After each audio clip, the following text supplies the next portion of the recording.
ሰበር ዜና የህወሓት ወታደሮች በመከላከያ ሰራዊቱ ላይ ተኩስ ከፈቱ።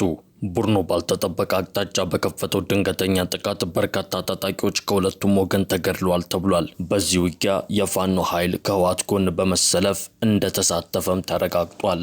የመከላከያ ምንጮች እንደገለጹት ከሆነ በዚህ አቅጣጫ ህወሓትና ፋኖ በጋራ በመሆን ተኩስ ከፍተውብናል ብሏል። ክስተቱ 4 ኪሎን ክፉኛ ያስደነገጠ ሲሆን ጠቅላይ ሚኒስትር አብይ አህመድ ለአየር ኃይሉና እግረኛ ጦር ልዩ የዘመቻ ትዕዛዝ ሰጥተዋል እየተባለ ነው የሚገኘው። በዝርዝር እናስደምጣችኋለን። በሌላኛው መረጃችን ደግሞ ጦሩ እያመጸ ነው አልዋጋምም እያለ ነው። ወልቃይትን ለመቆጣጠር እንዲዘጋጅ ትዕዛዝ የተሰጠው ሰራዊት አምጿል።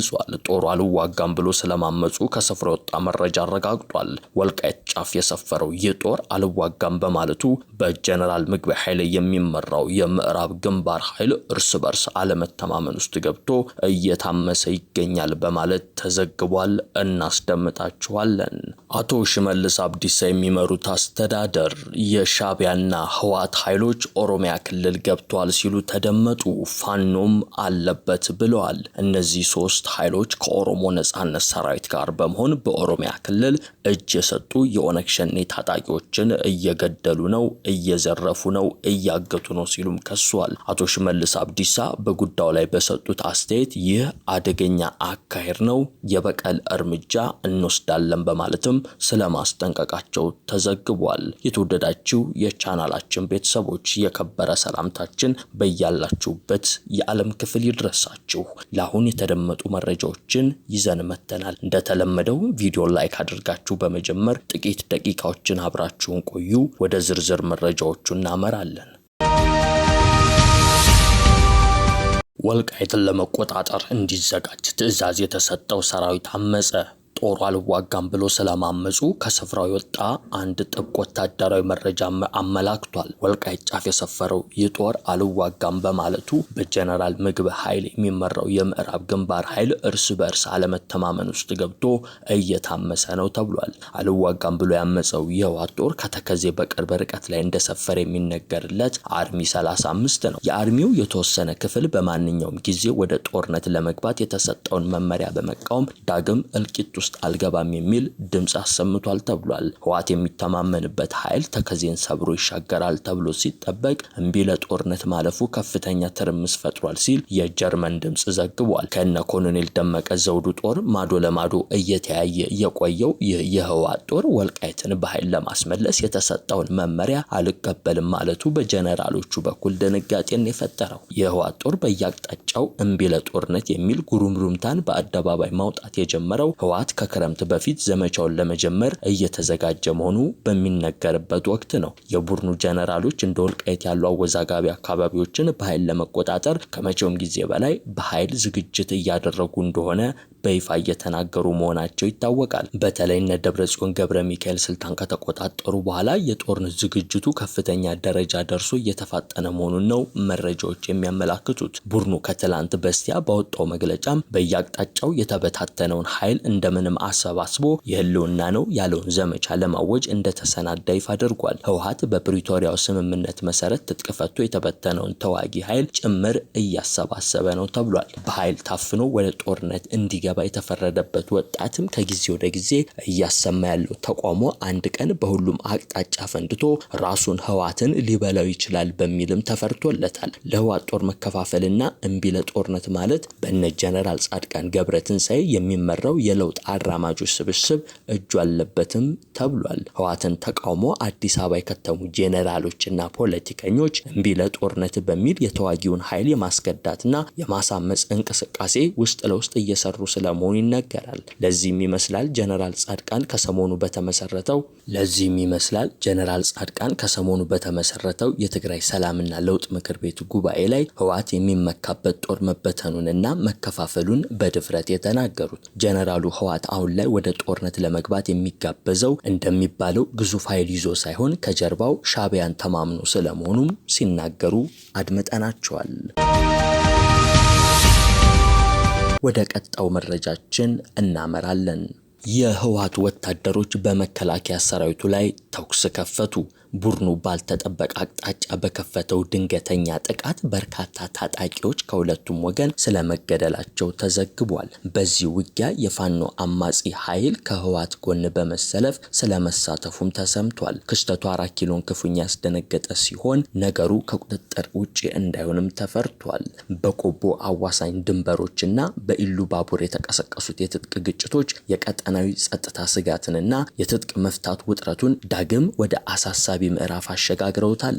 በአማራና በትግራይ ክልል አዋሳኝ በሆነው የቆቦ አካባቢ ላለፉት 3 ቀናት ከፍተኛ የትጥቅ ግጭቶች እየተካሄዱ ስለመሆናቸው የአካባቢው ምንጮች ዘግበዋል። ይህ በሰሜኑ የሀገሪቱ ክፍል የተቀሰቀሰው ወታደራዊ ፍልሚያ በደቡብ ምዕራብ ኦሮሚያ በኢሉ ባቡር ዞንም በተመሳሳይ ቀናት ከቀጠለው የትጥቅ ግጭት ጋር የተናበበ መልክ ያለው መሆኑ በሀገሪቱ አጠቃላይ ሰላምና መረጋጋት ላይ አዲስ የክሪቲካል ስጋት ጥላን አጥልቷል። በቆቦ አካባቢ የተከፈተውን ጥቃት የሰነዘሩት ታጣቂዎች የህወሓት ታጣቂዎች እንደሆኑ ቢነገርም በአካባቢው የሚገኙ ወገኖች ግን ጥቃቱን የሰነዘሩት የትግራይ መከላከያ ኃይል ወይም ቲዲኤፍ ታጣቂዎች መሆናቸውን በጽኑ እየገለጹ ነው። ይህ የቆቦ ግጭት በድንገት የተከሰተ ሳይሆን ከሰሞኑ የቲዲኤፍ ቃል አቀባይ የሆኑት ኮሎኔል ገብረ ጻዲቅ ከሰጡት ጠንካራና ተዋጊ መልእክት ጋር በቀጥታ የተያዘ መሆኑንም ተንታኞች ያነሳሉ። ኮሎኔል ገብረ ጻዲቅ በቅርቡ በሰጡት ቃለ ምልልስ በትግራይና በፌዴራል መንግስቱ መካከል ያለውን የትጥቅ መፍታት ዲስአርማመንት ሂደት በሚያደናቅፍ መልኩ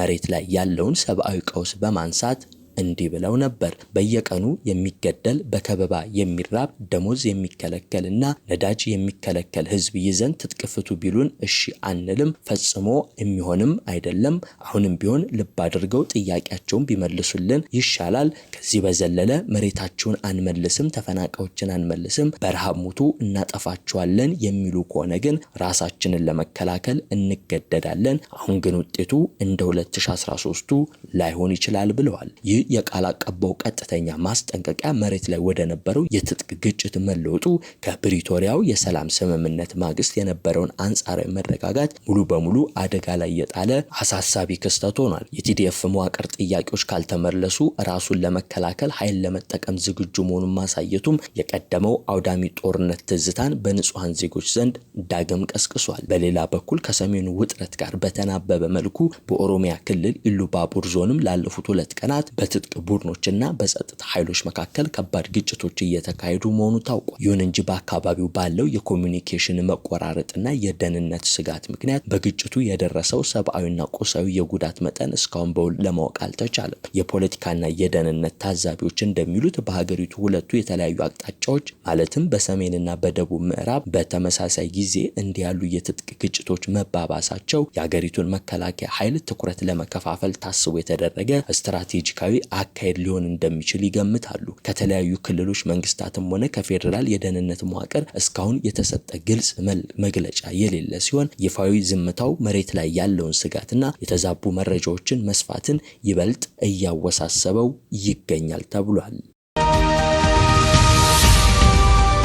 በመጨረሻም የኦሮሚያ ክልል መንግስት የሰላም ጥሪን ውድቅ አድርገው የቀሩ ታጣቂዎች በሰላማዊ መንገድ የገቡ የኦሮሞ ነጻነት ሰራዊት ታጣቂዎችን ኢላማ በማድረግ የተለያዩ ጥቃቶችንና ጉዳቶችን እያደረሱባቸው ነው ሲል ከሰሰ። የኦሮሚያ ክልል አስተዳደርና ጸጥታ ቢሮ ትናንት ባጋራው መግለጫ የክልሉ የጸጥታ ሁኔታ እየተሻሻለ ቢመጣም አሁንም ፈተናዎች መኖራቸውንና ታጣቂዎቹ ጉዳት እያደረሱ መሆኑን ዘግቧል። የኦሮሚያ ክልል አስተዳደርና ጸጥታ ቢሮ ኃላፊ ኮሚሽነር አራርሳ መርዳሳ ሸኔ ሲሉ የጠሯቸው ታጣቂዎች ሰላምን መርጠው ወደ ህብረተሰቡ የተመለሱ የቀድሞ ታጣቂዎችን እያደኑ መግደል፣ ቤተሰቦቻቸውን ማገትና መግደል እንዲሁም መኖሪያ ቤቶቻቸውን ማቃጠል መደበኛ ስራቸው አድርገውታል ሲሉ ከሷል። ይህንን ሁኔታም በየጊዜው እየተቆራረጡ ወደ ሰላም መንገድ የሚመጡ አካላት እንደሚያረጋግጡትና በተለያዩ አካባቢዎችን በተጨባጭ የሚታይ እውነታ መሆኑን በመግለጫው ገልጸዋል። የክልሉን ሰላም ለማናጋት የውስጥና የውጭ አካላት ተቀናጅተው እየሰሩ መሆኑን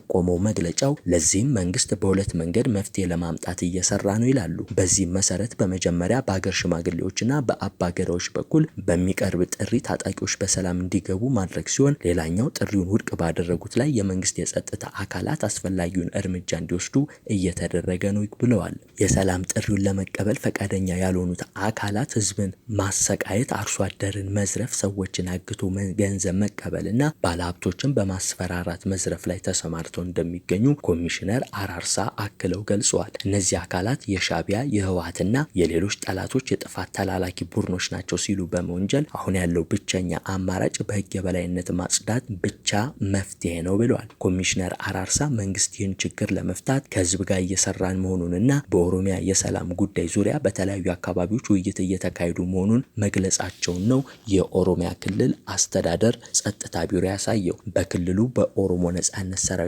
በመንግስት ኃይሎች መካከል ባለው ውጊያ ሳቢያ የሚከሰተውን የጸጥታ ችግር ለመፍታት የኦሮሚያ ክልል መንግስትና ከኦሮሞ ነጻነት ሰራዊት መገንጠሉን ያስታወቀውን በቀድሞ የማዕከላዊ እዝ አዛዥ ጃልሰኝ የሚመራው ቡድን ባለፈው ዓመት የሰላም ስምምነት መፈራረሙ ይታወሳል። በፊርማ ስነ ስርዓቱ ላይ አቶ ሽመልስ የኦሮሞ ህዝብ በባህሉ መሰረት ሰላም ይውረድ ብሎ ያቀረበውን ጥሪ ተቀብላችሁ በመምጣታችሁ በክልሉ መንግስት ስም እናመሰግናለን ነበር ያሉት። ይህን ተከትሎ የኦሮሚያ ክልል ከመንግስት ጋር የሰላም ስምምነት ተፈራረሙ። የቀድሞ ኦሮሞ ነጻነት ሰራዊት አመራሮች ሹመት የሰጠ ሲሆን በዚህም መሰረት የቀድሞ የኦሮሞ ነጻነት ሰራዊት የስራ አስፈጻሚ ኮሚቴ አባልና የማዕከላዊ አዛዥ የነበሩት ያደሳ ነጋሳ ወይም ጃልሰኝ በቢሮ ኃላፊ ማዕረግ የኦሮሚያ ክልል ርዕሰ መስተዳደር የሰላምና ደህንነት ጉዳዮች አማካሪ ተደርገው ተሹመዋል።